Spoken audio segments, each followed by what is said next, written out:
Guys, it's Audra and welcome back to 365 Projects. I am here today with my November wrap up. I haven't done one of these in a long time and I need to get back in the groove of things. It is right now the halftime of the Kansas City Chiefs game, so I'm going to go very quickly through the books that I read in November.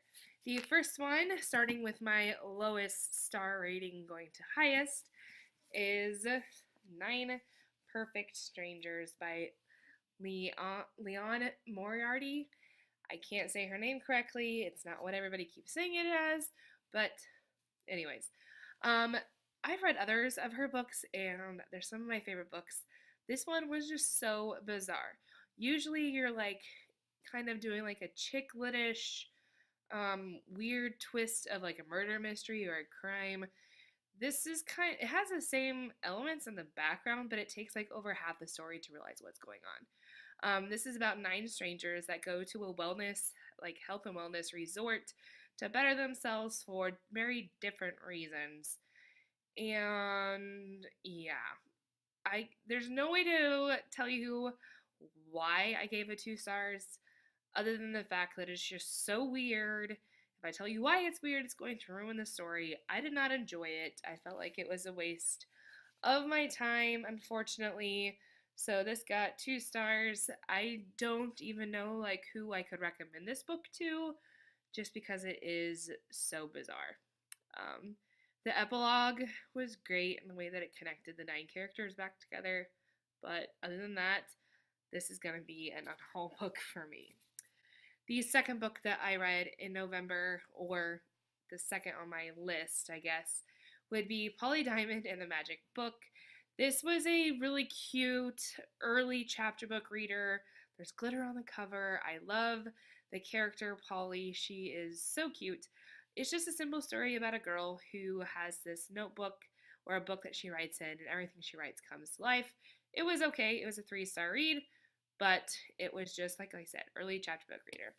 The next one I had to share with you is The Lost Letter by Jillian Cantor. Now, I have read another book by her that's called Margot, which is a like alternate reality type book where she lets Margot, Frank, and Frank's sister survive the Holocaust, and she comes to the United States and lives her life kind of in secrecy, not knowing or not wanting other people to know who she is, including her father, who is starting to like gain popularity or like celebrity status based off of his daughter's diary.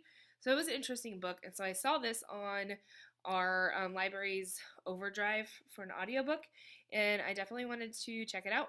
It was a 3.5-star read for me. Once again, it was like historical fiction World War II that connects present day with the past, which not even present day, like the 90s, I think. And I love stories like that. That's one of my favorite. As you guys know, I love when 2 timelines are connected and you have to kind of like piece together the why. It just kind of fell a little flat towards the last part of the book when it connecting the story. So this is about a family who helps create stamps during that time period, and when they go into hiding, and how the present day people are connected, and like missing relationships along the way. It was, like I said, okay read, just not my favorite of the year. The next one I gave 4 stars to was Sadie, by Courtney Summers. And this one has been talked about so much on BookTube lately because of the audiobook.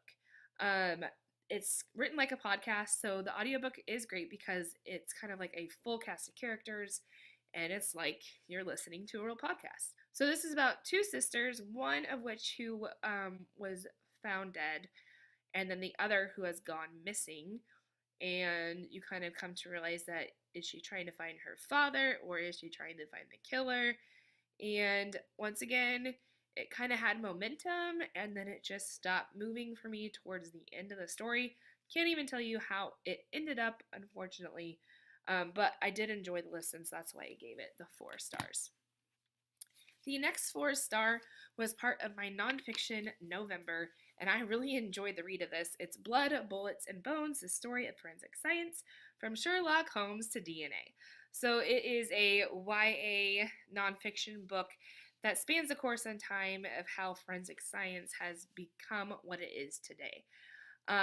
it's a fascinating read because it is insane what people got away with in the past. And I mean, a lot of witch trial esque type things happening, like up until the point where they discovered DNA much more recently, and how they're still working to pinpoint. So, I am a huge fan of CSI. I was raised on that as a kid. I've always enjoyed that. So, this was just like the perfect read for Nonfiction November, and I loved the style of writing. The next four-star book that I did enjoy was Close Enough to Touch by Colleen Oakley. This is a cute chick litty romance with some twists. So it kind of like goes along the same vein as like the Rosie Project, maybe even Eleanor Oliphant is Completely Fine. I think that would be another one. So you have quirky characters that essentially fall in love, and it starts with the main character being a librarian who is actually allergic to touch. And so she has kind of made herself into a hermit and does not go out in public. Well, her mother, who has been sending her money basically to make it and to be able to have things delivered to her house, like groceries and stuff, has passed away, I believe, from breast cancer, because why not? But so she's finding out that she needs to have a job, and so she becomes a librarian, which I thought was kind of cute because that's what I do. And so through that, she meets a guy who has taken in his best friend's son because they were killed in an accident. And that kid thinks that he has, is it telekinesis? Like you can move things with your brain. And so, as well as that man struggles socially. I believe they placed him on the Asperger's spectrum somewhere, and his ex-wife and daughter like don't speak to him. So it's all of these relationships that are a little bit on the different side coming together to form one story. I really enjoyed it. I thought it was super cute, and I gave it 4 stars. And the only book of the month that I gave 5 stars was something that I normally would not have expected to give 5 stars to. It was a nonfiction book, once again, for Nonfiction November, and it was Life's Work, A Moral Argument for Choice by Dr. Willie Parker. At the end of October, I read Spark of Light by Jodi Picoult, which I'll put up here. And it was about a abortion clinic being being held hostage. And I normally love her books. I think I gave it 3 stars. But at the end of it, when you read like the author's note and like where she got her ideas from, the main doctor was actually based upon Dr. Willie Parker. And this is about obviously his journey as a Christian man to an abortion clinic doctor, and how at the beginning of his education he wanted nothing to do with it, and as it was being taken away with women's rights, he started realizing that it was the wrong thing to do, and how all of his decisions are backed by his Christian faith.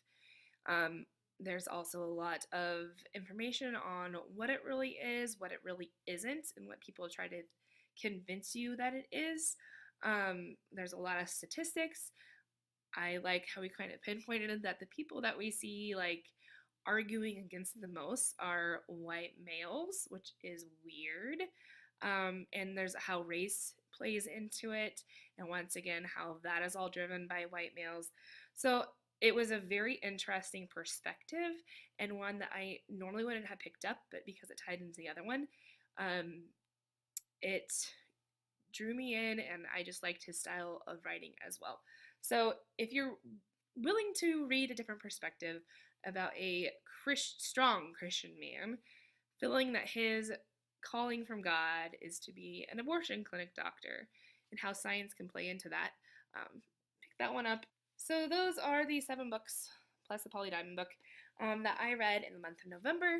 It wasn't the best reading month. There were things that were okay and a lot of things that aren't really like memorable, but I'm hoping that as December continues on, I find some more great reads. So far, I have a book that is like my most hated book ever.